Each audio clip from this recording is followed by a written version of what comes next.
And we'll let everybody in as well. Welcome, everybody. Good evening, and welcome to the inaugural Dentist Who Invest Shark Tank. We are so excited to get the delegates up here tonight to talk about their businesses and how they're going to make the biggest impact they possibly can in dentistry.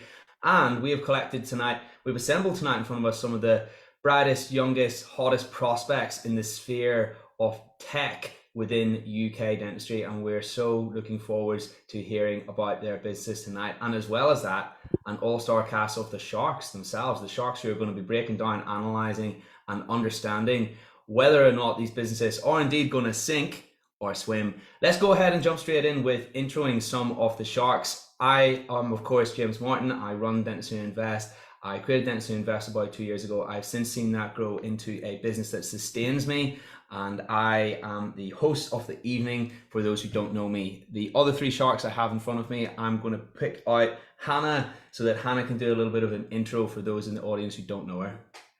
Hello, everyone. James, thank you for having me. I am Hannah. I am one of the co-founders. I'm the CEO of a company called Kuroku. We create technology for dentists to streamline record keeping so that as a dentist, you can focus on doing what you're trained to do, which is care for patients, provide care. And it's good to be here. Awesome. And yeah, check out Kuroku for anybody who hasn't done already. Systemized notes that keep you right as a dentist, because it's so hard to flip and forget the 1.5 million things you have to write down when you're trying to quickly jot them between your patients. Awesome, Hannah. Thank you for that intro. Next up, we have Payman of Enlighten Smiles. Hi everyone, I'm Payman from Enlighten. We manufacture a high-end teeth whitening product. We started 20 years ago. We have 50 employees. We also do a composite course, which is called Mini Smile Makeover, and I'm co-host of a podcast called Dental Leaders Podcast. Awesome. Thank you so much, Payman. And of course, last but by no means least, Mahmood. Hello. Hi, everyone. Great to be here, James. Thank you very much for the invite. So my name is Mahmood. I'm the founder of the Reignite Academy. Dentist by profession, graduated 2003, but I actually left the profession 2018. And so since then, I have launched and I run Reignite Academy, which is a coaching academy. At the moment, mainly for dentists, want to be able to grow, make more money, and to have a great life. So that's what we do at the moment. We're in about our fourth year right now. A turnover about 2 million a year, having a great time, enjoying modern dentistry. So there we go. Thank you, James. Thank you so much. So yes, looking forward to see the delegates tonight and their companies and how they plan to grow them and make a greater impact. And obviously the thing about Shark Tank and the thing about Dentist Who Invest Shark Tank is that, of course, we're focusing within the dental sphere because, as we know, there's lots of companies inside the dental sphere that can't get funding. And let's all remember the grand prize of the evening, which is the opportunity to pitch your company to none other than the father of Mark Zuckerberg, Facebook, the platform that we're currently speaking on. And Ed Zuckerberg is known for his prowess in the investing world. That is no mean prize. What a huge flipping opportunity. And we're super excited to award that to one of the contestants this evening. So without further ado, let's go ahead and bring on the first contestant to enter the Shark Tank.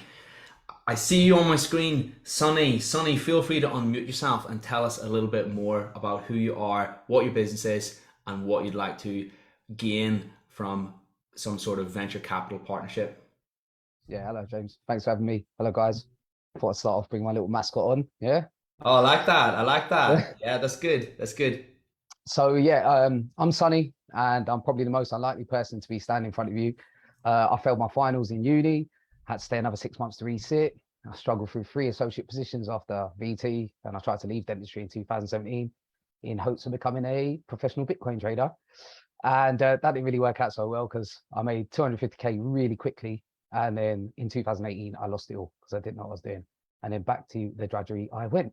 And yeah, dentistry was pretty hard at that point as well. So I was pretty upset about it, but that's how it goes. And I tried and failed multiple businesses again, and they didn't really work out, but lots of lessons on the way. And then I had a little bit of a formative experience in that on the internet, I found the greater curve matrix, right? So I didn't know that that was the breakthrough for me, but it certainly was. And in 2020, after using it for a couple of years, really sort of helped my dentistry. I was enjoying it more. 2020, I heard the inventor, Dr. Brown, on a podcast, and he was talking about similar problems to me. And I reached out to him, we became pals. He started mentoring me in 2020. And last year, after really sort of progressing in my career, after his help, I said to him, look, we've got to teach this. And he was on the same page. And then Dre, Direct Restorative Excellence, was born. So in terms of what we do, so Dre Composite Limited is the company, and it provides the official education and UK distribution for the Greater Curve. Direct Restorative Excellence is the official Greater Curve Masterclass and comprises of an online video series and a one-day hands-on program. We also have a host of more advanced offerings centered around the Greater Curve system, but we show dentists a predictable, reproducible, smoother way of working for any direct restorative situation, from basic to the most demanding. And, you know, it changed my life to such a point that it was a little dirty secret of mine. But now it makes the most sense to share it with the world and all of our colleagues and let them share the unique benefits that the Greater Curve can give them. And in terms of why it sort of gives us meaning, or gives me meaning, really, is because I believe in the transformative power of Dre and the Greater Curve. And I've seen it with my own eyes in our own delegates. When the penny drops for them during the training, it's a priceless feeling. Even more so when they're back in their surgeries on a Monday, and then come lunchtime, they're sending cases of their wins immediately, you know, sometimes better work than my own. So it's pretty fulfilling in that regard. And from a really macro view, you know, our mission is to eliminate accidental harm we can cause our patients and our careers during routine restorative dentistry. So, you know, namely overhangs, open contacts, and voids, all of which can damage our patient's health and can lead to avoidable litigation. And then patients often endure like a downward spiral. They'll have a restoration placed, a couple of years later, it needs to be redone. You know, then it can lead to an endo, an extraction, implant, and then we're puzzled why they don't take the £2,500 implant option, right? Because then we're telling them, oh, you've had too much sugar, but then they think of all the other restorations they have and they don't have the same problems. So that's kind of like a bit of a dissonance for them. And then, but our program, you know, it helps NHS dentists, private dentists, community, new graduates, experienced guys. You know, there's any direct restorative problem you can think of, we can really help. And we also know that, you know, the majority of dentists do not practice dentistry under rubber dam, right? Especially not restorative dentistry under rubber dam. But, you know, should that mean that only patients who are receiving dentists who treat under rubber dam should get, you know, good, well-bonded restorations? We don't think so. So we have a method that allows for good, well-bonded restorations with or without rubber dam, you know, so it doesn't really exclude anybody. Awesome. And why do you believe that Greater Curve is better than the matrices that we do have in the market? What specific features make it better clinically? Well, clinically, I mean, the interesting part about this system is that it restores any situation, right? So we don't need something for diastema and something for distal of upper sevens and something different for class 5s. It's one system that can do it all: class 2, 3, 4, 5, veneer, onlay, direct composite crown, you name it, it can solve it. And then in terms of problems, you know, it can nail them all: subgingival, black triangles, you know, wide posterior embrasures. I mean, literally, you name it, we can really, really quite solve it. So it's a one-stop solution in that regard clinically, but also in terms of, you know, stocking for the practice, it's a lot easier, right? You just have one system, you don't have to have all these working parts. It's affordable to be used on the NHS or private or community. It doesn't really matter, you know. It's not prohibitive for anybody to use. That's cool. What are the other sharks thinking? I'm curious. Could I ask a question on that? You just said that, you know, it's affordable. What is the pricing of both? You said that you've got UK distribution, but also courses. So what is the pricing of courses and the product, if I've understood correctly? Sure, yeah, you have. Thanks for that question. So the course at the moment is at our early supporter price of $997, and that includes everything, right? So that includes a Greater Curve starter kit, which retails for £250 in the UK. That includes the reusable retainer arm, so we don't have plastic parts that we're always throwing away, and that lasts for donkeys. I've used mine since 2018, no dramas, and it has enough for 100 cases as well. So on average, the standard matrix that you're going to use for majority of your cases comes in at 76p per use. And then the fancier ones that you're going to be using, you know, for private situations where you really want to close black triangles and all the rest of it, coming at 160 on the upper end. But 76p for your day-to-day bread and butter guy. And just to add to that, you know, our view is, you know, within, you know, by 2023, we do want to make our course $1497 because of the tremendous value that we know it gives in that day. But we also are working on an online iteration as well. So for delegates who, for example, so because there's a few ways that we do this, we can have them come to, like, the B2C option is they come to our course, attend it as similar to MSM. then we can also go into practice and deliver it for them in practice. So practice can book us, and then we can train their team. And then finally, we have it where after perhaps we've done a lunch and learn, these guys are really keen to get it. What we can do is send the kits out, and then they get the online video series included. And then I'll do like about a 90-minute Zoom training, hands off, but just to get them up to speed on what to do. Simply because, I could get the best out of this system until Dr. Brown really took me under his wing, so to speak. And now we're sharing his framework. Another question on that, which is, what's your traction so far? Like, how many delegates have you had on the courses? How many units have you sold? So we've had 2 B2C versions, so 2 actual formal courses. We've got another one coming up in October. And then we've done 2 practice trainings for 2 associates each. And the minimum we've kind of got in terms of reviews is like 4.5 out of 5 stars, and everybody's pretty pumped, right? So we know what it can do. We know that it does what it says on the tin. In terms of units sold, at the moment, we're not just selling direct to the market. So those are our offerings at present. We will prepare to sell direct to the market, but that's probably in around 18 months or so. Right now, the focus from making this transition from the States to the UK really is on getting B2C options for guys who want to get a hands-on framework in totality, and then obviously for practices and groups, because we're speaking to a handful of groups as well, and who want to have consistent dentistry across the board. And there's lots of benefits for practices as well. And then finally, obviously, for the guys who don't want to spare a day, then literally all I need is 90 minutes. They get the online theory, they get CPD credits, and all the rest of it. Hopefully that answered it. I feel like, sorry, I'm like really hogging all the questions. No, go for it. One more question, Cool, and I promise cool. I will stop hogging. But what are you raising money for? If you want VC funding, what would you do with that money? Ultimately, we don't have problems in terms of development. The product's already developed. The framework's already there. It's ready to serve. What we would need help with is really just gaining that exposure, getting that traction. Because we can do this organically and slowly. And there are many courses that have done that, but we really think that this is just something that's ready to go. It doesn't really require much else except for just getting it to the people. That's cool. And tell me, Sonny, what's to stop somebody else coming along in the UK and doing this as well? Do you have exclusivity on this? Yeah, exactly. So the Greater Curve own the patents to all of their designs, and like I said, I'm the official education provider for them. I see, got you. Payman, Mahmood. Can I jump in with a few things? Great talks, Sonny. Hope everything's going great on your side. I've got a list of questions. I'm just going to reel them off to you, and then you could just answer them all, please. Number one, right? What is so special about the system you have, right? There's lots of, so I'll just list the questions out. Number one, what is so special about what you have at the moment, right? There's lots of kits out there on the market. What makes this so great? And there can be anything which can take this over, right? What is that? Number one.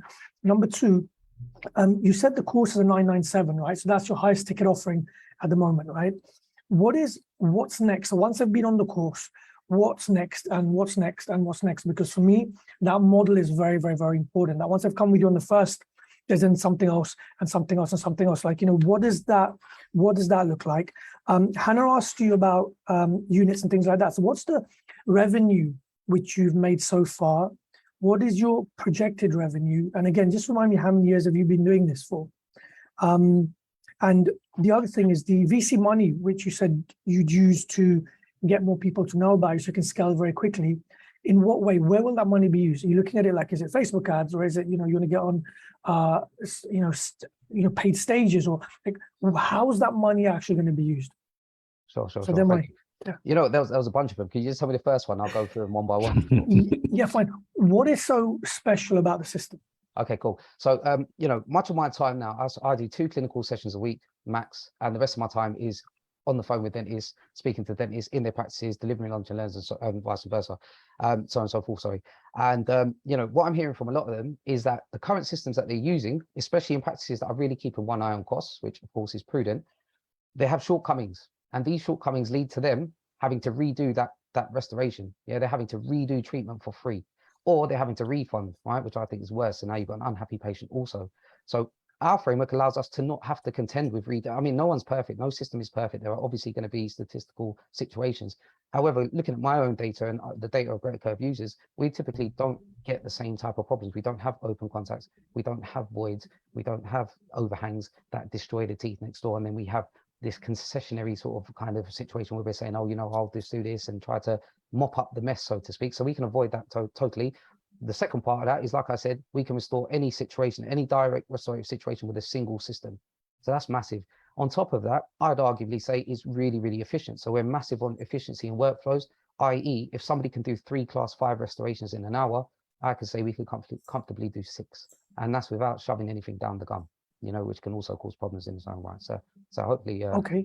Yeah. Fine. And what about once I've been on the course 997, what's next? And what's next? Yeah, What's so next?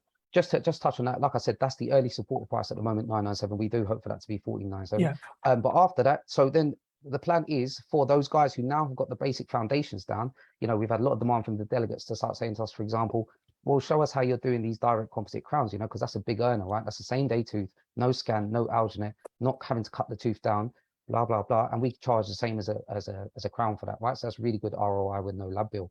Then these guys are saying that. So now we built an offering around that for those guys, so they can then have this smaller mini course, so to speak. But then there's a series of those that can go on for the whole year. So they can then be subscribers, where they can subscribe and they will get ongoing training into more advanced applications, including full mouth rehab, occlusion, and all the rest of it. And we've even got talks with some other speakers to get involved with this project also. So there is Revenue? Revenue so far. And do you know, and then just what's the before you money going to be answer, used for? do you know, just before you go on to answer about your revenue, Sonny, you know, part of Shark Tank is part of our offering tonight, and part of what we do is that we also give feedback and things that you can use to enhance what you do. And you know what's staring me in the face right now? What about a one-on-one with Sonny, where Sonny goes into your practice? It's some sort of premium package. You can literally demonstrate to these people how it's done. Maybe that's like a 2K offer and 3K offer and 4K offer, and I don't know. You know, the thing about it is, it's very easy for you to put that out there. There's no overheads to basically having that offering, and then you never know, someone might take it someday. Who knows, man? Totally, Just a thought, bro. Totally appreciate that. Yeah, appreciate that. Yeah, then we talk about revenue. So we've done about almost 40,000 from courses and sales of the goods to our users. And just to mention as well, we also supply existing Greater Curve users, so the UK ones. So they can't buy from greatercurve.com any longer. They buy direct from us, and that confers loads of benefits as well. Obviously, they're not paying customs and duties and all that anymore, and they get, you know, it gets dispatched the next morning, right? So as soon as the order's in, it gets sent first class, you know, special delivery, and it's in their hands. Yeah, hopefully, was that all right?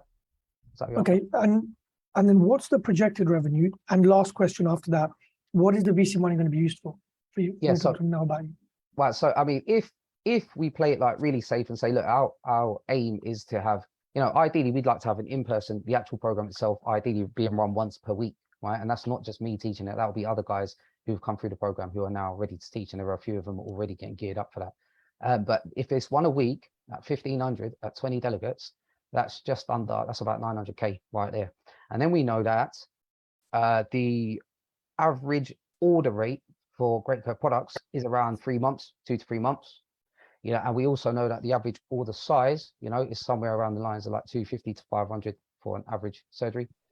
And yeah, even that, just from the one cohort alone, that's you know, almost 10 to 20,000 per cohort every 3 to 4 months from the product sales themselves.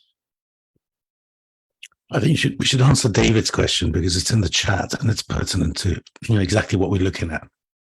Can you pack amalgam against them? You certainly can. That was a really good question. Thank you for that, David. Yeah, you certainly can.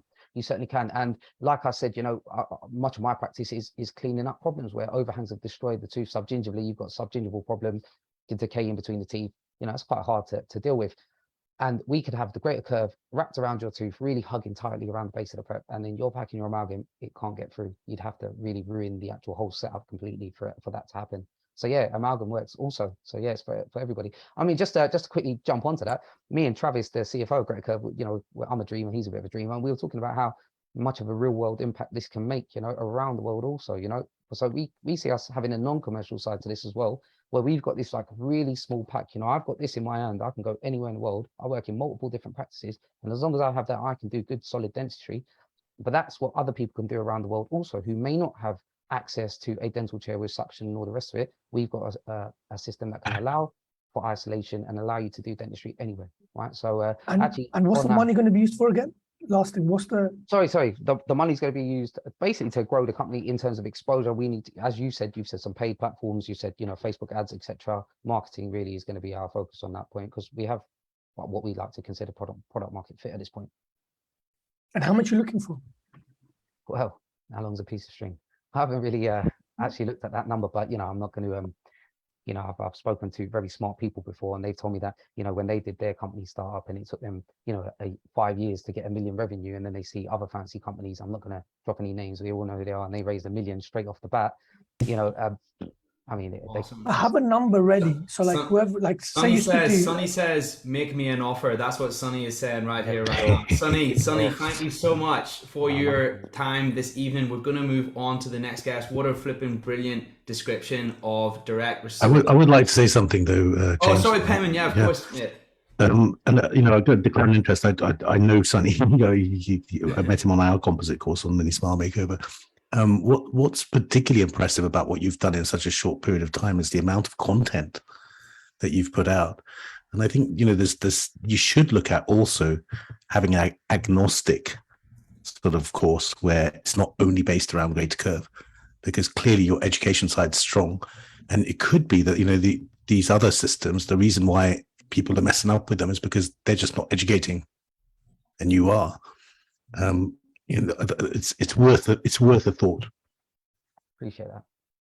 Awesome, man. And you know what? Like I say, it's really important that everybody who comes on tonight gets some feedback about their business and things that they can use. And I think there's some gems in there, Sonny. And honestly, 1-to-1 package, here's the thing, is literally no money whatsoever to put that out there. It's no money whatsoever to put that out there. And you never know, someone might take it someday. In fact, chances are they will do if you can show them firsthand how you're doing on a patient. Just throwing it out there, buddy. 100% appreciate that. And so does my mate. Hey, I love that. You've already gained You should also highlight the websites of everyone, right?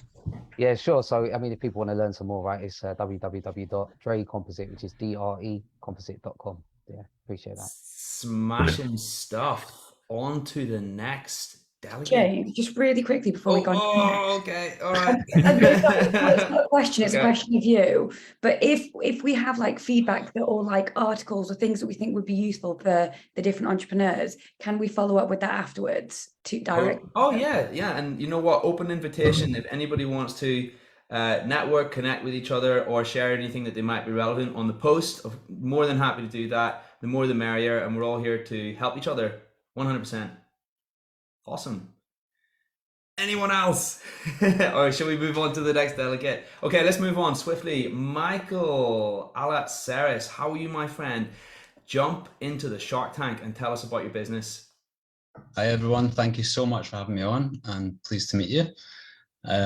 Yeah, delighted to be here and to have this chance to present this to everyone. Yeah, my name is Michael Alatseris. I am in Edinburgh.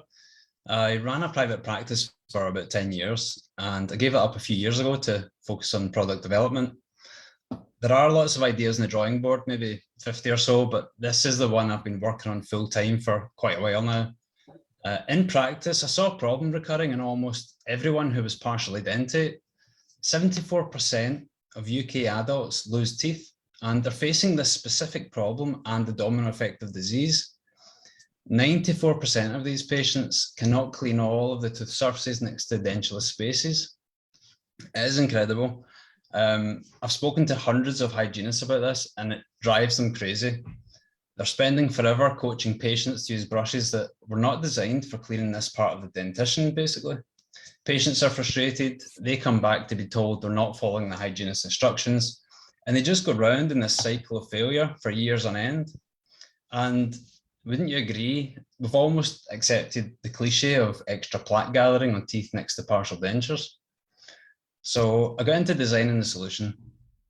I felt it had to be completely intuitive to use, requiring no instruction. Just get it to the teeth next to your space and do what you like, up, down, left, right, nice and easy. It should cause no harm and still clean, even if they're clumsy with it. It needs to have an entry-level retail price point, and it needs to be environmentally sustainable. So I'll share some photos of the problem and the new product. Absolutely. Let me just put the permissions on so that you can do that, my friend. There you are. It's all yours. Okay.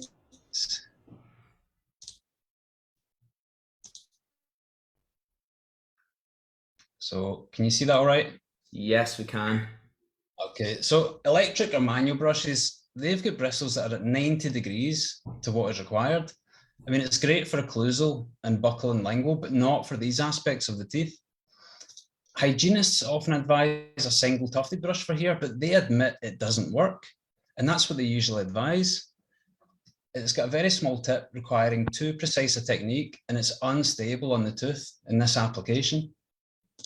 An interdental brush is often advised, but you know, this is for in between two teeth where the adjacent teeth would support the wire and allow an axial motion, which is great for, but it's not to be used on the side of one tooth because it flexes and it offers no tactile feedback in that application.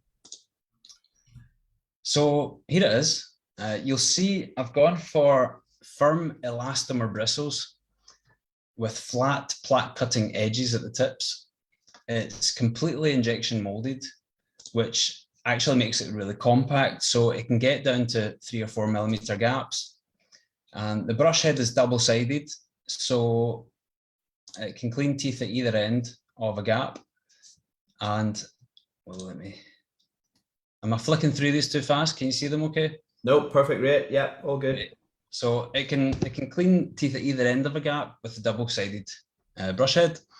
Future versions will include replaceable heads and electric toothbrush applications.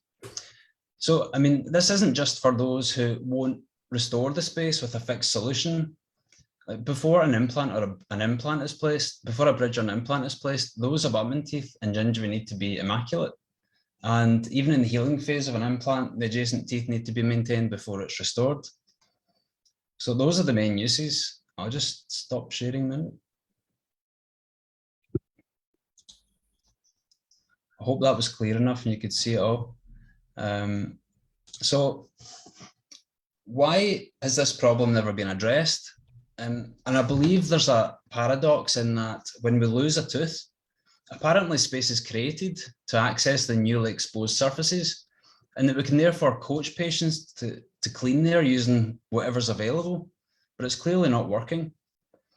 So as far as the venture goes, this is a world first. I have filed a patent which is pending internationally, covering 30 versions of the innovation. So that's all in the one patent application. So it will fend off any copycats. It's 13,000 words long, so it's basically covered every angle.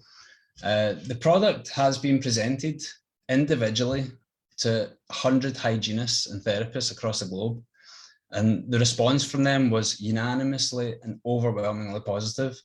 They all agree it's a widespread problem and this innovation will cure it. Some are going crazy about it and they actually want a job. And today, actually, a hygienist approached me asking when it's available because she's opening an online shop and she wants to sell it there. Sales projections in the UK, it would be based on starting from next year, January. The prototyping stage is underway at the moment, and I can go into more detail about the immediate challenges for the venture just afterwards. But sales projections in the UK are based on several conservative assumptions that we've made. If we can get 10% of UK hygienists and therapists to stock this each year, so that it's 30% of them by the end of year 3, and that's despite there being a unanimous approval of this so far. So 30% of them by the end of year 3, and that they see all their patients within the first 4 months of the year, and we're assuming they average 3.5 days work a week, and that they see this problem and recommend the brush 4 times a day, and that 50% of those patients actually take up their advice, and finally that the patients themselves replace the brush just once a year instead of the recommended 3 months. That leads to a year 1 sales of £330,000 with a net profit of 106,000. Year 2 sales 655,000 with a net profit of 294. Year 3 £982,000 with a net profit of 526,000. So initially it will be supplied direct to practices and later direct to consumers. There is a whole group of people not attending the dentist, and we'll tap into that market at some point. The next stages are really cash intensive, so funding from investors would go a long way to helping that. We're looking at £40,000 for high volume tool production and about £90,000 over the next year or two for patent prosecution internationally, as well as all the expected, marketing and order fulfillment costs. Cash flow is a serious factor in our planning. Our peak cash flow pinch point is at the end of year one, where £300,000 will be tied up. And that's the summary of the venture and the position and what we can expect over the next 3.5 years. I did touch on it, but basically the next stage just now is to have a low volume production made, which will be ready at the end of the year, they'll be clinically ready products that we will put out to sale, but it is very, very low number, and it's mostly to gather an even deeper insight into the market response to the physical product. Sending high quality handmade prototypes out just now, just for clinicians to have them in their hands and just put a value on it, and to be able to make those initial purchases out of that small initial clinically ready batch. Come January will be when we commission high volume production, and by the time it's landed in the UK will be June, July next year. But that entire 6-month initial period of next year will be occupied with raising awareness of, they're quite aware of the problem, but just raising awareness of the solution to this problem, and just getting it out there really. So yeah, thanks. Thank you so much for listening, and I welcome any questions and comments and feedback, criticisms, whatever. Congrats, Michael. And you know what? There's one of the sharks right here who's taken a product from idea on a napkin all the way up to one of the biggest whitening brands in the UK. So I'm going to let Payman take the reins on this one a little bit and do a little bit. Michael, congratulations, because people don't understand how hard it is to get even that piece of design done and out and protected. How much money have you spent so far? It's not been much really in the grand scheme of things, considering what I know it takes to get this far. It's maybe been 15,000, 20,000. Oh, including the patent, or you haven't spent the money on the patent yet? Well, I wrote the patent myself, and the attorney, he added another 3,000 words, and that cost me maybe 5,000, something like that. That's pretty impressive to get this far with only 15,000 spent. Very impressive. There was, the one thing I would comment on though is, don't just assume. I mean, I know you've got to be, think that everything's going to go very well, but there aren't many products that are in 30% of hygienists' practices. Even after 30 years on the market, there are a few, and people look at TPs and think it's just going to be the next TP. But those guys worked their butts off for years and years and years to get to the point that they got to. So I would just caution on that idea of getting 10% of the hygienist market is a massive achievement in year one, a massive achievement. I'm not saying you're not going to do it, but it's a massive achievement and a marketing nightmare. What's the plan as far as, it sounds like you're going direct to the hygienist. You're not going to use any intermediaries. Is that right? Yes. I mean, through the engagement that I've found online through LinkedIn primarily has been incredible. And I would say that even, direct brochures to practices addressed personally to hygienists, expanding the LinkedIn network. And I'd like to offer, free webinars once a month and get a subscription engagement with the market in that way. I've got so much to offer in this without even getting to the product. My advice is incentivize the hygienists themselves, rather than the practice. There's a product in the US that did that, one of the brushes. It burst. Yeah, and it really worked well for them. It really, really did. And when the hygienist feels like they've got their own sort of mini business, although the problem is you kind of need an app or something to do that. Obviously, you start with a website, and it's further costs and hassles you don't need right now. Yeah. But Hannah will tell you that at this stage, you're basically running and changing the car's wheel at the same time as flying at 100 miles an hour. But congratulations, really impressive to get to where you've got to so quickly. Thank you. That's awesome. And on that, actually, I was hoping to bring you in as well, Hannah, because I'm sure you've got some insight and questions. I'd say almost no insight, but I do have some questions. What do you, so you've obviously done a patent internationally, so you think that there's kind of a global appetite for this. What do you predict, or what are you guessing the total addressable market to be for this product? I know it's a hard one to analyze, by the way. Yeah, I mean, basically in the UK, it's quite startling that 74% of adults lose teeth. Across Europe, it's at least 50%. And the US, I think China is even maybe 80%. So those are the adults in need. There are, of course, adolescents that lose a tooth for orthodontic reasons or otherwise. And those are the ultimate end users.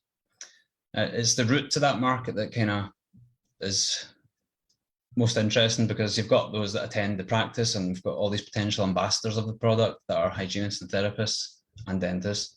And then there are those that don't even attend the practice, so direct consumer.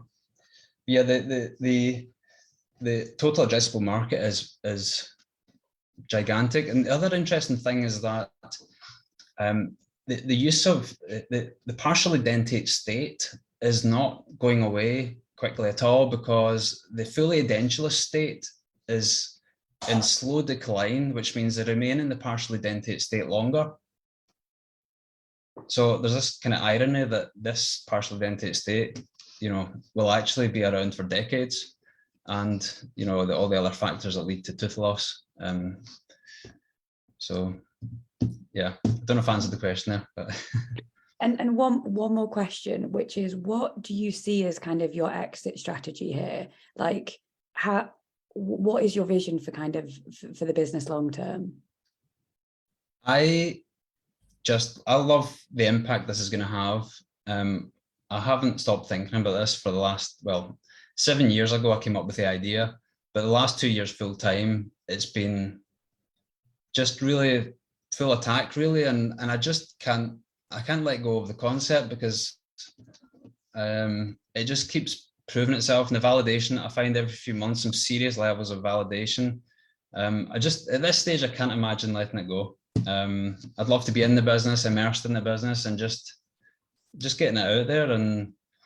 And so far I can see the paths to achieve that. And I will take advice on that along the way. I know I don't know everything about what's going to happen, but I'm enjoying the journey so far, and yeah, I just can't imagine letting it go. But yeah, ultimately, I guess it could be sold off. But thank you for answering my questions. Love that. Michael, I've got a couple of things I want to ask you very quickly. Number one, so you're not practicing anymore, right? You said that you're spending full time on this. Is that correct? Correct. Yeah. And then how many years have you been doing it so far for? Well, I sold the practice just under 4 years ago. I embarked on a couple of ventures, which, I won't go into that. There's too many ideas and ventures and things that I tried out. I filed numerous patent applications for, maybe 4 or 5 products, but parked those to pursue this one. And it's been since maybe 2 years ago that I've been full time on this. Also started the family, two kids, a 2-year-old and 3-year-old at the moment. So yeah, it's just been busy at home with family, ventures, and working on ideas and seeing what works. That's awesome. That's awesome. So do you know what? Obviously, with raising a family and that, right? It's expensive. How long can you keep going without any funding to make this happen? Say you've got no funding. How many years can you go on for?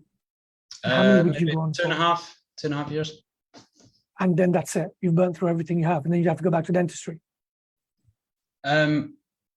No, that's I have liquid assets that I can access if I need to. To keep it simple, I would say if I put another 100,000 into this, and if I can have another 100,000 from investors and maybe borrow another 100, that feels like a sensible kind of allocation of cash. By the way, if you have to become a dentist again, there's nothing wrong with that. And I know you'd feel like that was a backward step, but no. I stopped for 5 years. Then I went back part-time, like 3 days a week for 5 years. Yeah. Then I stopped. I did 1 day a week, and then I stopped 10 years ago. But there's no problem with that. Yeah. That's good advice. That is good advice. You got to do what you got to do, and it depends what priorities are. Someone popped a question in the chat earlier, and they said the tips on the end of the brush, are those disposable, or is it that you replace the whole thing? The current version, you would replace the whole thing, but within the patent filing, there are numerous versions, including replacement of just the very end, or just the kind of the ring shape part at the end, or the union could be further along the shaft. There's numerous sort of permutations that allow a replaceable head with a permanent handle. And where does the money go? Does it just free up the cash flow? Is that the plan? Cash flow is the biggest sticking point for sure. I mean, there are these expensive outlays, the IP, the intellectual property, patent prosecution, and tooling, and also stock. It's the stock really. That's the biggest outlay over the next year or two. Yeah. Awesome, thanks. Michael, one final thing. Understand as well that I'm all about product. I love product, great products, and working on great products. But don't forget, execution is probably even more important than product. Yeah, because your history of filing loads of patents, you've got loads of ideas in your head. Yeah. A lot of times, the first person to do something ends up being the one who dies, and then the copycat, and whatever patent you've got. Yeah. Procter and Gamble will do a whole other looking thing if they want to. You know what I mean. So focus on execution now, because you're obviously very strong on product. Yeah, it's true, and I'm finding that now that I've kind of had to almost now let go of the whole technical phase, and that it's all Even about. if you have to hire someone, that don't be afraid of hiring someone who's already selling toothbrushes. Thank you. That is solid advice, actually. That is solid advice. Michael, I have one quick thing I'm going to say, but there's 2 questions that have popped in the chat here. The first one is, do you know if you need medical device certification? It's from David in the chat. Is that something you covered earlier? I didn't cover it. It's a class 1 medical device, which is the simplest, and I see no issues with that, having done my research on that. Over the next month or 2, I think that'll be filed. Awesome. And then second question, is it just for posterior? It's for anywhere. And actually, I don't know if you notice in practice on your patients that patients with gaps at the front are even missing these areas, because the tools that I mentioned are still not appropriate for even for front teeth. So even when they have full access and they know where they need to go, the current tools do not help them. Even a manual toothbrush with full access, tilted on its side, is still partly obstructed by the alveolus sitting there. So they're really up against it, no matter where it is in the mouth. That's awesome, man. Thanks a lot. So this product, right? I'm guessing you've got it in your house somewhere. There's a prototype that looks just like what's on the screen behind you. That's not just figurative. Have you got one right beside you? Is that why? Yeah, there is. Yeah, okay, brilliant. Loads of these kicking about. I mean, nice one. Right. This is just all white. Don't know how well you're going to see this because it's just. Bring it close to the camera, buddy. Yeah. Close to the camera. Yeah. I see. It's this actually has a handle at 90 degrees to what you've seen and what the final version will be. But I've got hundreds of these kicking about, sending them out just shortly actually. So my question is, you have some, I know that you're going to go onto your batches and things like that, but you do have a box of this product ready to go somewhere in your house. Is that right? That you could give to a hygienist tomorrow. It's got all the approvals. Yeah. You know what I want to see? You know what I want to see? Sorry? Yeah, it's not clinically safe yet, but they can hold it and feel it, and they get it when they, when they hold it and see it, they just get it. For the ones that have held it so far anyway, but I'll be putting out another sort of 50 or 60 over the next couple of weeks. Right.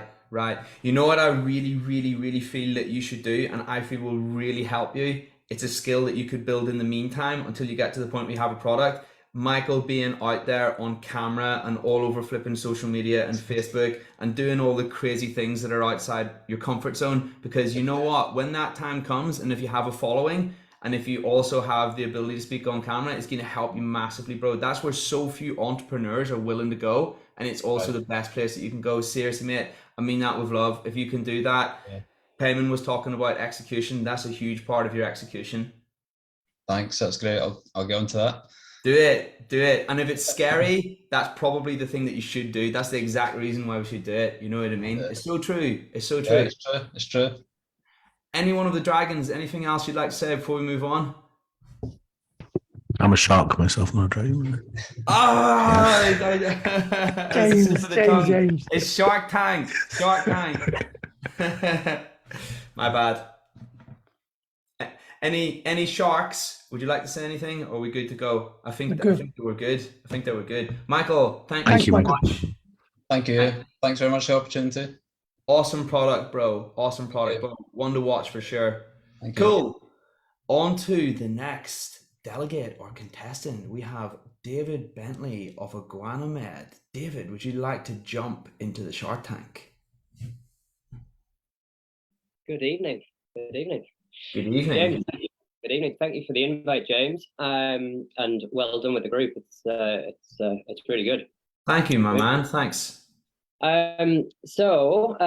My product and company I'm actually wearing one of the ladies' tops here because it's the iguana green, which is only available in the ladies' colours. But I am the owner and founder of IguanaMed UK, and we think we make the most comfortable scrubs in the world. It's a US company who have had no distribution in the UK ever. Outside of the business, I'm part of IguanaMed UK. Well, I am 100% of IguanaMed UK. I'm also a full-time dentist and practice owner. And outside of the business world, I'm a competitive runner, and I'm sort of ready for an early night because I'm running a marathon on Sunday. We've been trading for 18 months. Started just after COVID. And we kind of focus with the tagline of the most comfortable scrubs in the world. It's focused on two very basic fundamentals: the fit and the cut, and also high quality materials. We also offer within that a very large range of colours, embroidery, and customizable sizes. I am on the shorter side myself, and I've always struggled with leg length, and always had the problem in house jobs and working in hospitals. You always had the extra large scrubs that were available in the changing rooms, and just felt absolutely drowned in them. So having leg length options is a massive thing for someone like me. And we also have the opposite problem, well, solution to the problem, with a long leg length. I used to wear trousers and a polo shirt and shoes and felt like I was in my school uniform when we were working, and just wasn't comfortable at all.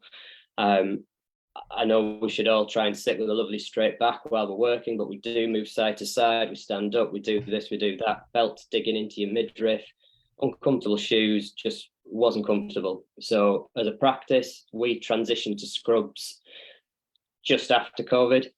And I really struggled to find ones that fitted well, looked good, especially the leg length. Yeah, just everything just felt a bit big, boxy, poor range of colours. Just couldn't find anything I liked. And watching Dr. Pimple Popper on the TV, and I noticed her scrubs just looked better than any I'd seen before. And I searched and I searched and I searched, and I could not find who made them.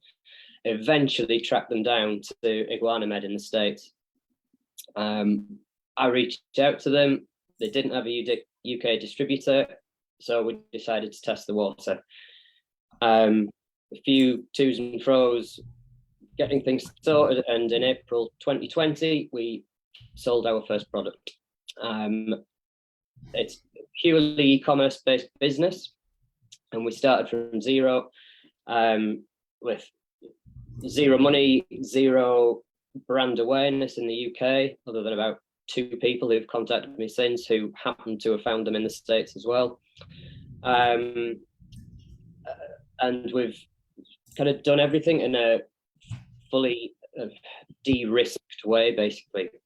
That's probably meant things have happened a bit slower than they could. And as I say, I'm still working full-time as a dentist and marathon training, so something that you can't shortcut time-wise, and have a 2-year-old child, so the time is at a premium at the minute.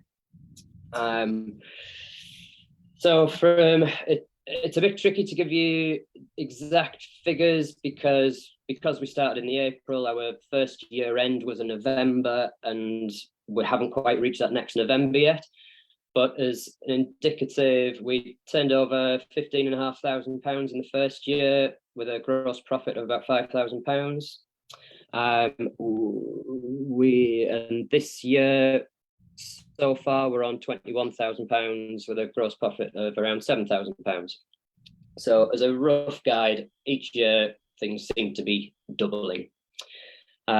We've been deliberately cautious with marketing because, as anyone involved in product at the minute will know, supply chains have just been an absolute disaster. And I see Payman nodding. And we had 2 months at the start of the year where we just couldn't get hold of product because it's made in China. China was, despite what the news said, essentially shut down. The initial growth is focused on UK dentists, just purely because I have some connections there and things are a bit easier for me to access. Expansion wise, twofold. One, staying in the UK, heading to other healthcare professions, so obvious ones being medicine, vets and chiropodists, all of which we've had a little bit of interest from so far, from zero marketing aim towards them, just people who found us through Google. And also heading into Europe. We don't have any scope to branch out in the States because that's where the parent company is. But Europe is the opposite of the UK at the moment. It's very much a tapped market that now has no supplier. So we've kind of unofficially taken over distribution to Germany and Poland, and again, sort of de-risking everything. We're sort of currently trying to operate that on a bit of a drop shipping kind of method, which has the big advantage of only paying the taxes one way, which keeps our costs down hugely. The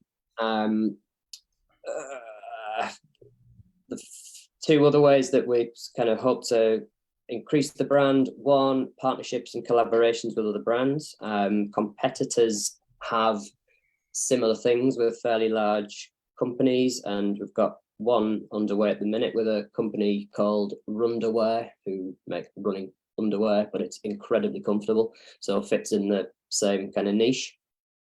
And also I have a little mini target of trying to break the world record for a half marathon dressed as a doctor in the scrubs, which I think would give a bit of good. That's good. The it's doable. What would we do with funding? Marketing and brand awareness, number one, by a country mile.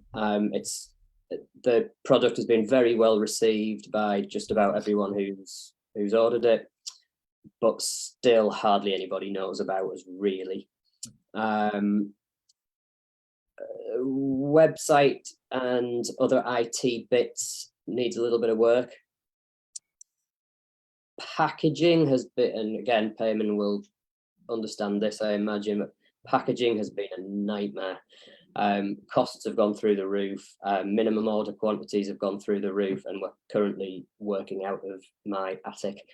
And there just physically isn't the space to order 50,000 boxes it's just the minimum order quantities are just a disaster for us at the moment, and the costs would be prohibitive at the moment.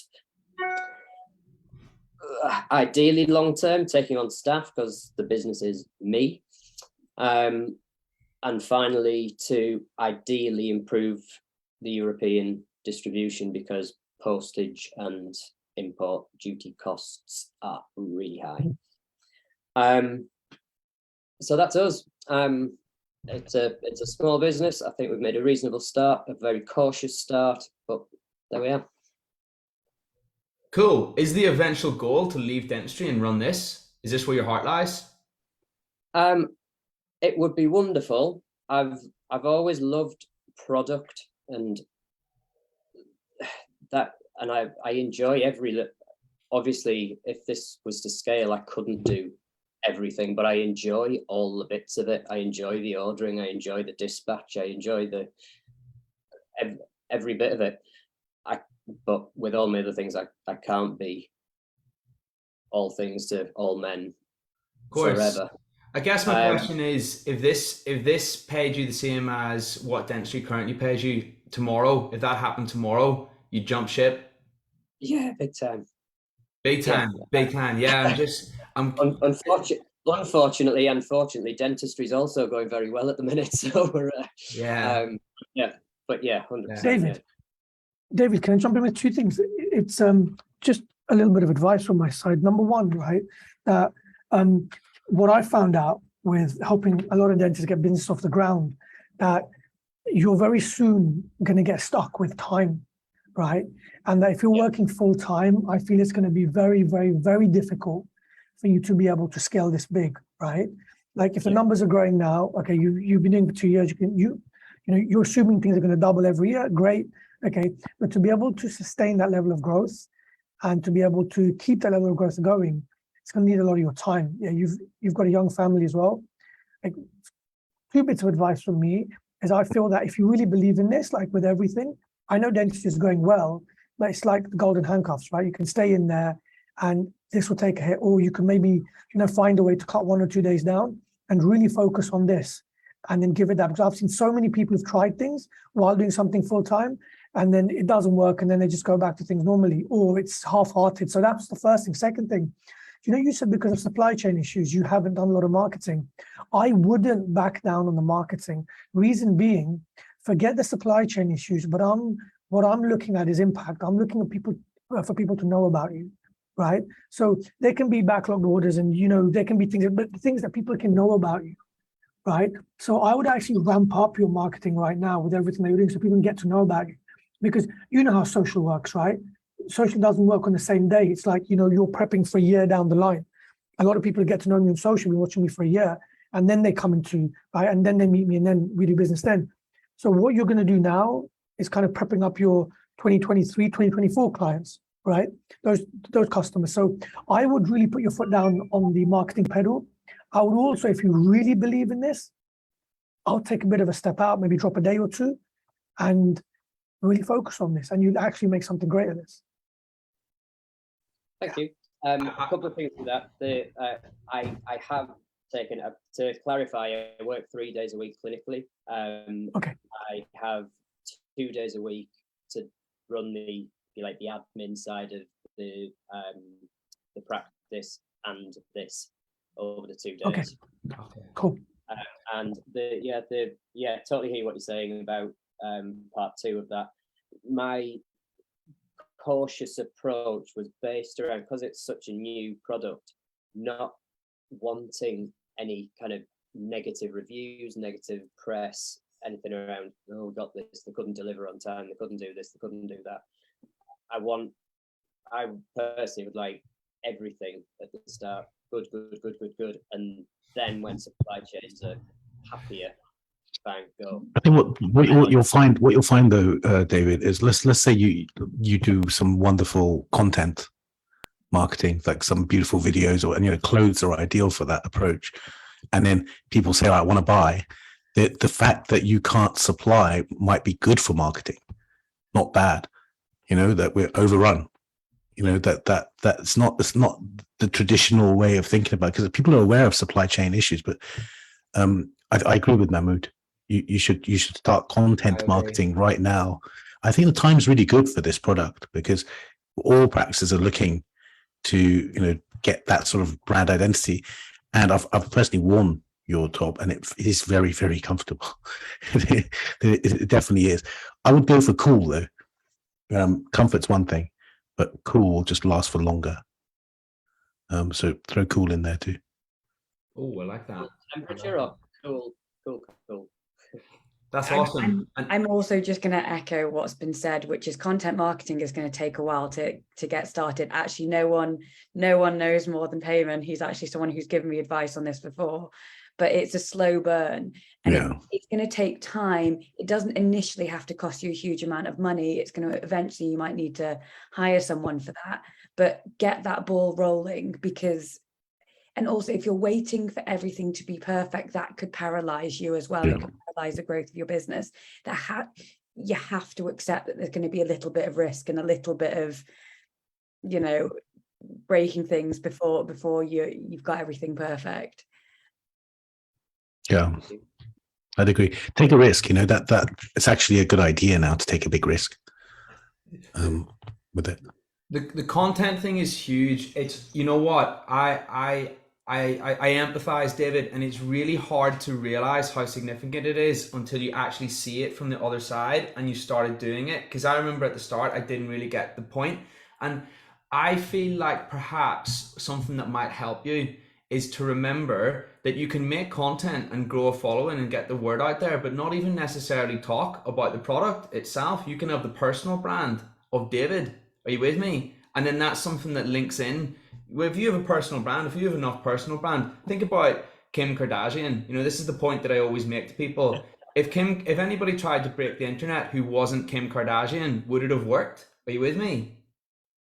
Where did that actually come from? It was because of her personal brand. Now, obviously, that's a very extreme personal brand. She's really famous, but we're all somewhere on that scale. Are you with me? And the further you can get along, the bigger brand that you have as an individual, what the product can be tied in there as well. Are you with me? And then what that means is the content journey begins. And also you gain the skills of a content creator, which you can repurpose for later. And honestly, mate, that was even before the other sharks said that was the one thing that was staring at me. And I think the running is a great place to start. Yeah, 100%. The running's a great place to start. So you push your pin through on the running, the athletics. In what sense? I'm all ears. Just start taking your phone to the races and talk to the camera. I mean, I hate it myself, to tell you the truth, talking to the camera, but we've got a couple of guys here who got over that problem.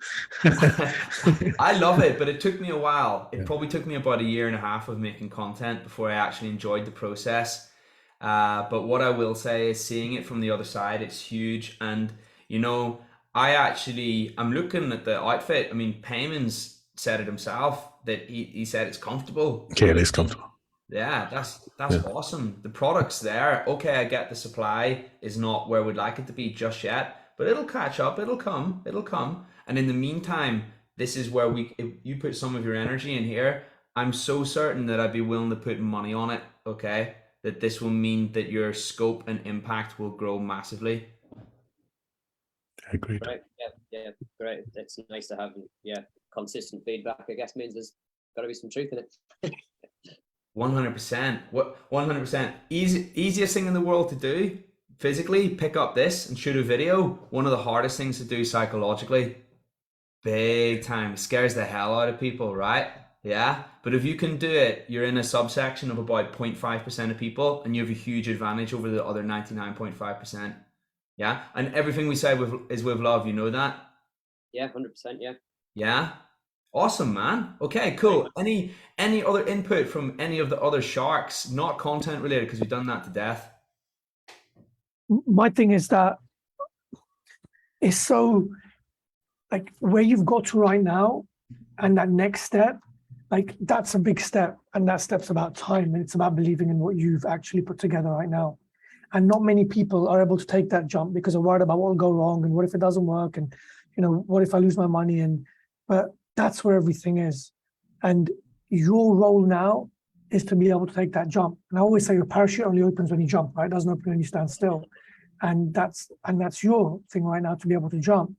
And you need to look at, as James said, the things which you find hard, and they're the things you need to do the most, and just go, because lots of people have had this idea like you before. And there's other people like that who have ideas like you right now. What's going to make you different?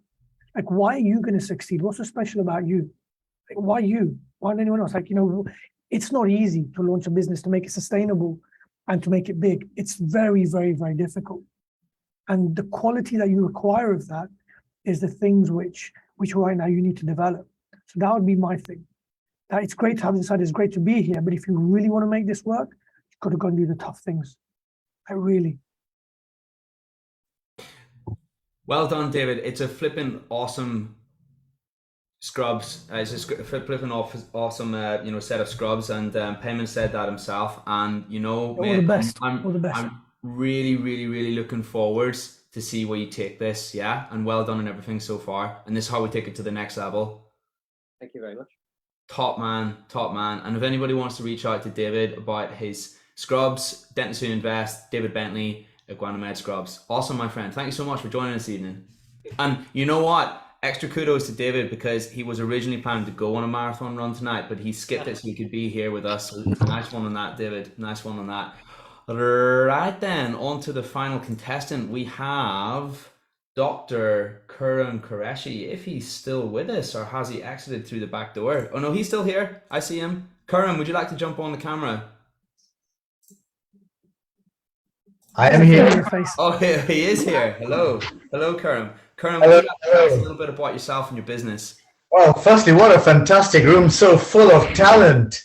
I know, tell you what, right? It's a tough one. Listen, guys, raise your hand if you got where you are through hard work. Hell yeah. Hell yeah. There we are. Raise your hand again if you think that this is the main way and most important way to get prosperous, but it doesn't come without its fair share of stress. Yeah? Where's the stress? 100%. Yes.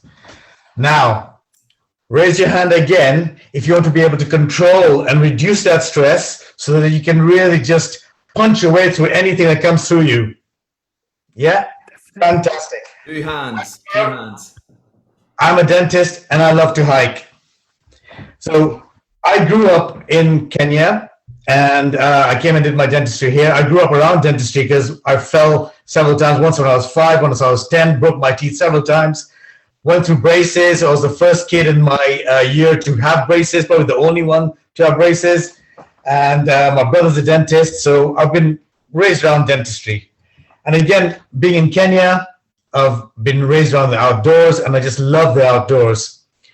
And throughout this time, I've had my fair share of stress as well. And what I've found is that I generally like to, well, I don't like to, but I've had to change myself in certain places, to change my way of thinking.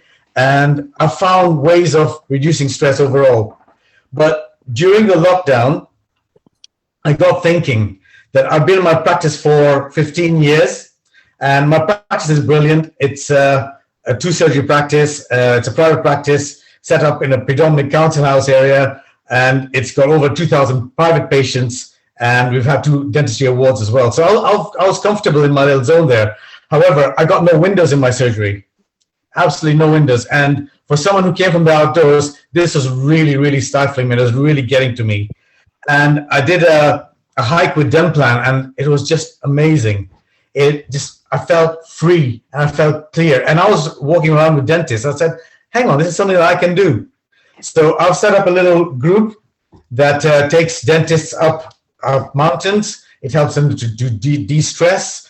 And we do leadership training as well while we're out there. And it's mainly geared towards principals, but other people can join in if they want. And that's where we are at the moment. It's really meaningful to me because this is something I've noticed on social media quite a lot, that a lot of our colleagues are very, very stressed. I hear no end of complaints on social media saying that I've had this bad day, I've got this going on, I've got this hearing, and I can't see a way out. And I want to show them that there's always a way out. It's not easy, but there is always a way out. And So what we've done so far, what successfully we've achieved, I did a hike last year to Snowdon with 10 dentists, and they all came back with fantastic feedback. I've done another hike in Scotland. I took someone who's not been out for years, and yes, it was tough for them. They came back with a lot of injuries, but they came back reinvigorated, and through them, I've had more people contact me to say that let's do some more.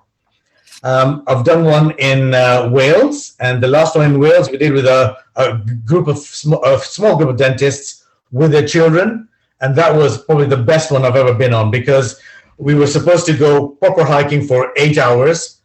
We were out for 8 hours, but we did very little hiking. We did more enjoyment things like looking around, running, because with kids, it's never a straight line. It's all directions with all of them.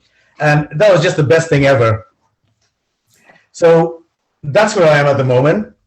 What I want to do is I want to take this further. I've got a package where I've got 3 levels. There's the Conqueror package, which is for the principal who wants it all. It involves one-on-one training, hand-holding every step of the way. It involves getting fit over a year-long period, a weekend away with ourselves, with other dentists.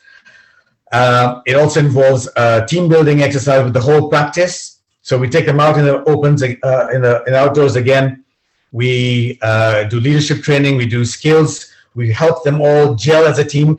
Even if you think that your team is useless, we can make them. We can turn them around completely. So that's a year-long program.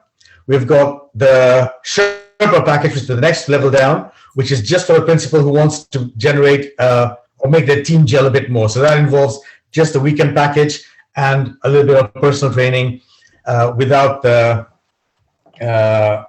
the year-long backup course. One thing I forgot to mention, the Conqueror package also involves or ends up with a trek overseas in the wilds of Africa, where you get to do some conservation work and you're out in the sticks with no technology at all for about 2 weeks. So that really helps to reconnect, to rewild. And what I've found generally is that my best ideas come up when I'm completely switched off from everything. The last package, that's Conqueror, then we've got the Sherpa, then the Hiker package is just for the person who wants to better themselves. And they need to just reconnect with the nature and help them reignite their passion for dentistry as well. That's where we are. Thank you, Karan. Was there a little more? Was that it? I think there is a lot more, right? That's what's in my head at the moment, and I'm sure that you guys will prompt me and more things will come up. 100%. You know what? This reminds me of a lot of the packages that Mahmood does somehow. So I'm sure Mahmood is in a great position to offer some feedback and questions. So I love the way you presented that, right? And obviously, we've been in touch a lot along the journey. I feel that this is an amazing time when you can go in and to be able to help other dentists. The stress levels, mental health issues right now within the dental sphere are massive. I've had people calling me at night and saying, you know what, if I want to kill myself, like, it's that bad. It's really bad out there. The fact that you've got something right now which combines your passion and the passion to be able to help other dentists to be able to get over what they're going through, to be able to help them gel their teams, to help them get happier, I think is phenomenal. And I feel that right now what you need to do is get as many people to know about what you do, like really. Yeah, put the word out there, get them to know you, and then see where that goes. I think it's absolutely brilliant. Things need tweaking, which they will do. But apart from that, I feel you've got something great. Thank you. Yes, I'm trying my best to get out there. I've got a Facebook page. I've got over 300 people on the Facebook page. I am actually in the process of making a lot of content for social media, but I'm a bit picky. So there's been a few things I've not been happy with. So we're just going back and forth with the photographer to try and get things just right. Maybe I should just get it out there and see what it's like first. The second one every time. The second one. It's got to be, because you know what? It desensitizes you to it not being perfect, and that's actually a very useful thing, very underrated. Because then you can just churn content out like bang, bang, bang, bang, bang.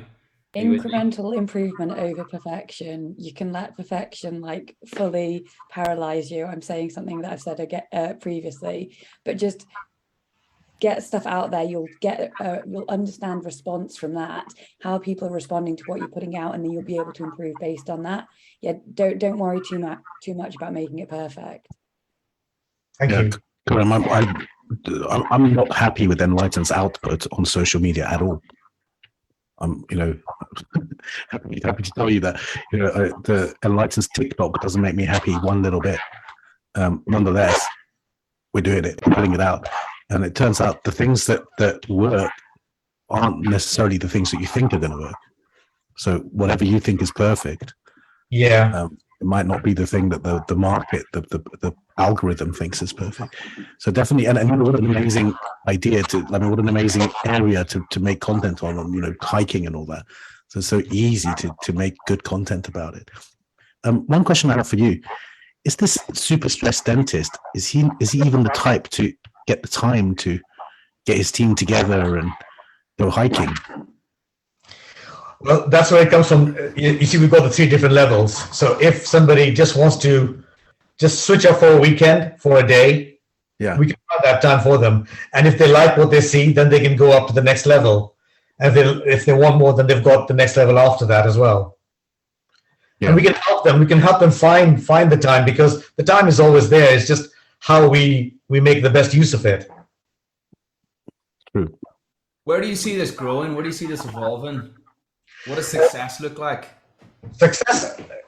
Well, one of the issues I had with the first hike that we did was getting accommodation for people, especially if it's a 2-day hike, and then getting everybody to agree on dates. So what I would personally like is, I would like an area perhaps in Wales, because Snowdonia is such a huge range. There's so many walks you can do there, is to have a venue there where I can invite all my delegates, like a little resort for the weekend. And I don't have to worry about the logistics of, this hotel isn't available, that hotel doesn't do this place doesn't do that, that's too far, this is too close. So that's what I would like. I would like my own little venue where I can do all this, have a little lecture theater where we can not only do leadership training, but we can invite guests like Sunny as well. Sunny and I have talked about this as well. Come and talk about your product, market it there, show other people what you're doing, and do it in person. Plus, get a walk out of it and get to talk with other dentists who are in a like-minded state. And what I found, that all the walks I've done in life, I found the ones with dentists are the best, because they're the people I know. We all relate with each other. We can pour out to each other. Our emotions just come up when we're around each other.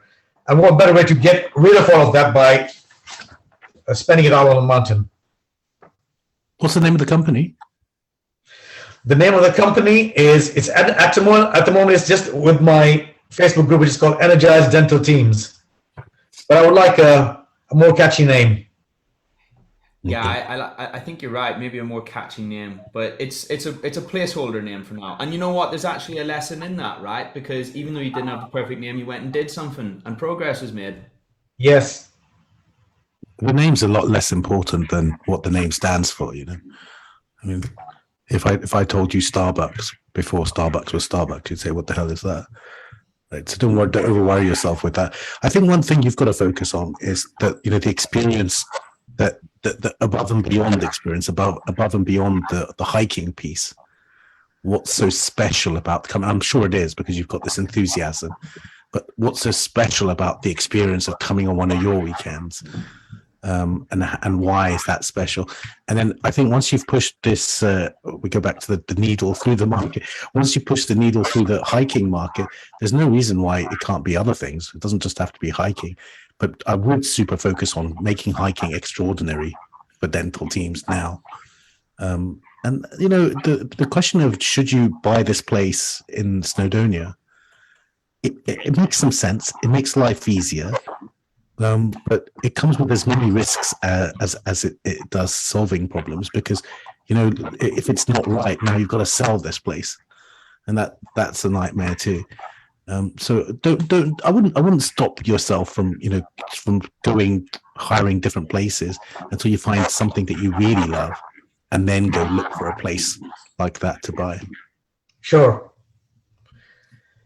Cool. I mean, the last walk that we're planning to do another one in October, and I've just opened it up to anyone and everyone, and I've not actually organized anything with it. As in, if you want to come and stay overnight, by all means, stay overnight. Organize it yourself. Sometimes that just takes all the pressure off me as well. Yeah. But as long as we get a walk done, we go out and have fun. And again, it's a little bit different because we're talking dentistry out in the open. I like it. And the beautiful thing about this business is it's one of those businesses you don't actually have to spend a penny to get it off the ground.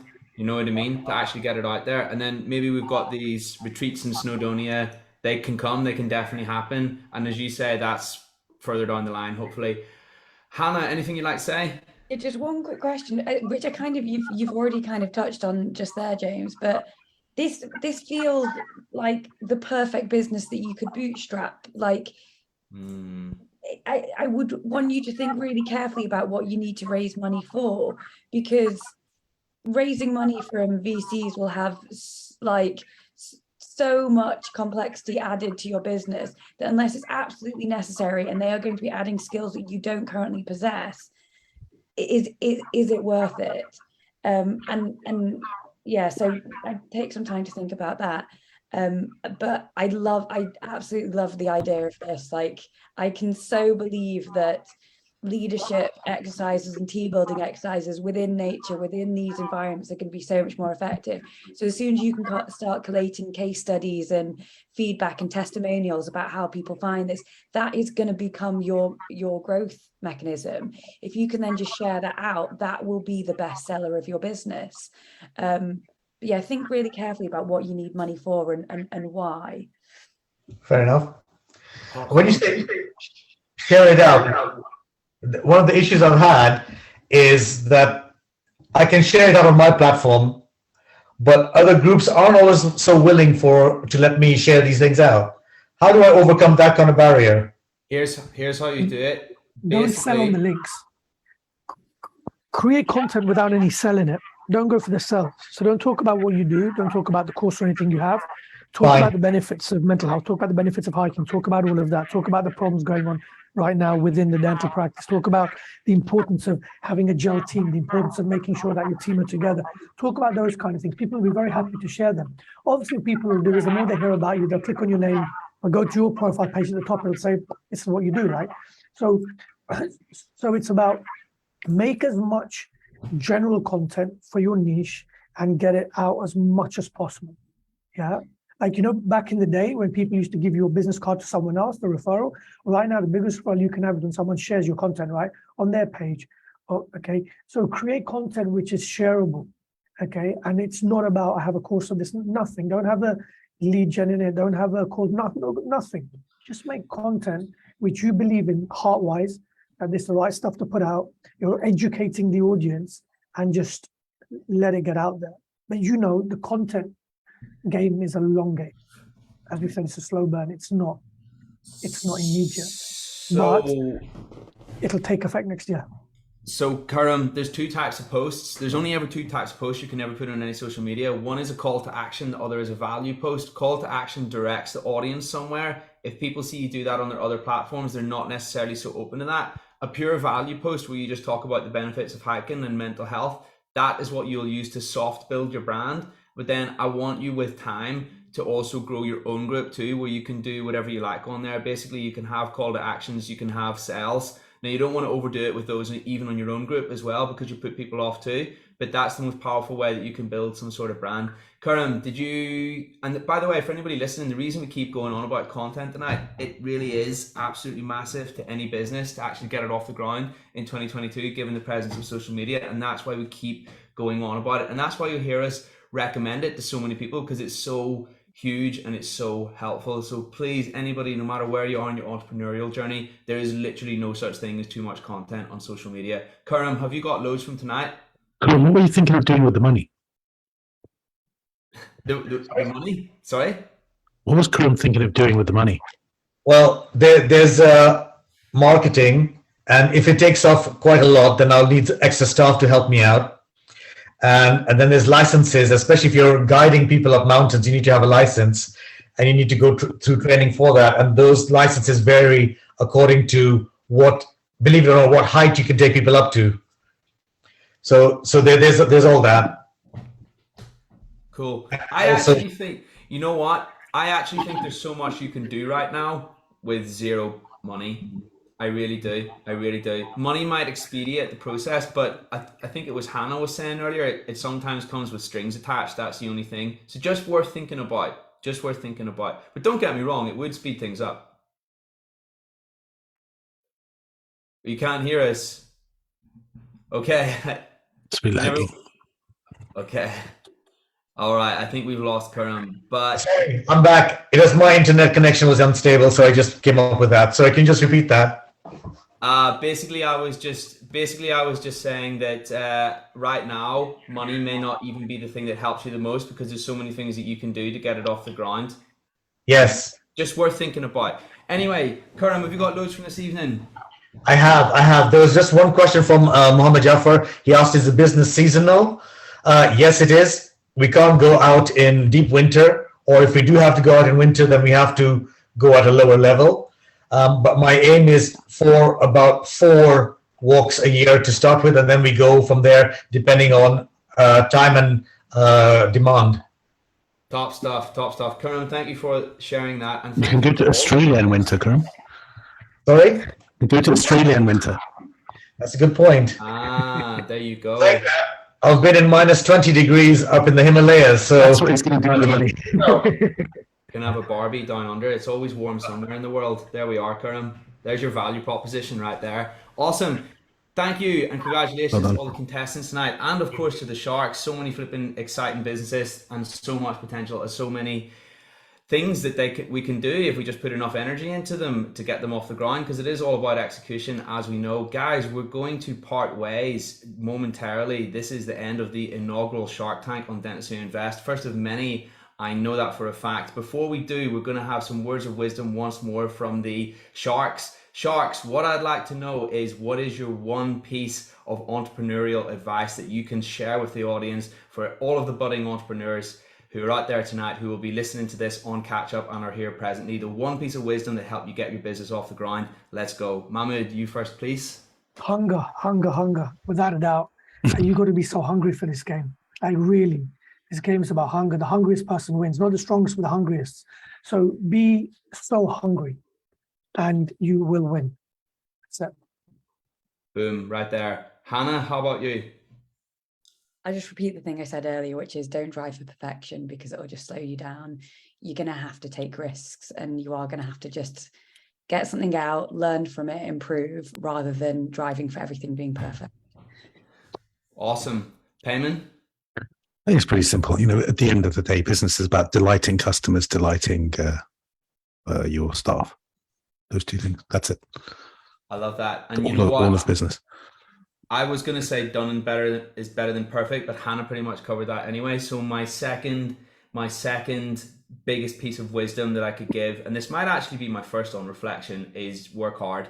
And if you're not putting 18 hours a day into it, you're probably doing it wrong. Seriously, I believe that from the bottom of my heart. Thank you and congratulations to everybody for attending tonight. We're going to be announcing the winner of this evening's Shark Tank over on the group over the next few days. Looking forward to that one. And we will catch you all again very soon on the next episode of Dentistry Invest Shark Tank. Congratulations, everyone. Hope you have a smashing evening, what's left of it, and see you all soon. Bye-bye. Thank you, guys.